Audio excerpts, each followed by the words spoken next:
and they just want to get to that point. And they suffer really badly, and not the kind of suffering that I like, but they suffer really badly throughout the journey. Every time a tenant calls, they haven't even picked up the phone and they're sweating. Or they hire a property manager, and every time their property manager calls, they get emotional and angry that they have to landlord essentially.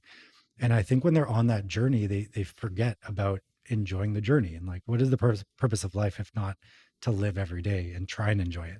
And so if you can't find a way to enjoy the journey, you shouldn't be doing it. Right? And there's lots of other ways to make money. And yeah, US investing is a much more painless way to invest these days. And if you think about yourself as a real estate investor, you were Mr. Hamilton, right? You were a real estate investor that was like, I know this market, I'm in this market, I'm going to make money in this market, I'm going to show others how to make money in this market and others.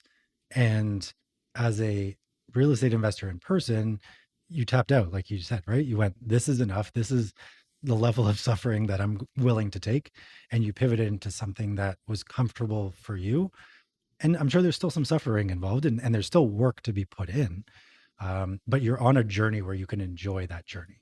And I think so many investors are just reaching for the top, and they're on a journey that they're really going to hate, and they're going to tap out without having seen the top, or seen a glimpse of the top. Mm. And that's where I think people get into it without asking themselves what type of investor they are. Mhm. Right. And I know right now in my Hmm. life, I'm a student rental investor, right? I want cash flow with properties that I don't care about the appreciation on. I know they're going to be a bit more painful, right? There's that part of me coming out. There's Mhm. going to be more calls. You got to parent, the students sometimes, but it's good cash flow, and it's setting me up for the next stage of my real estate investing career, which may be a US property, which may be more passive investment, which may be Mhm. private lending. Like, you can pivot throughout, but when you're on that journey, you should try and enjoy every step of the way versus just aspiring for the top.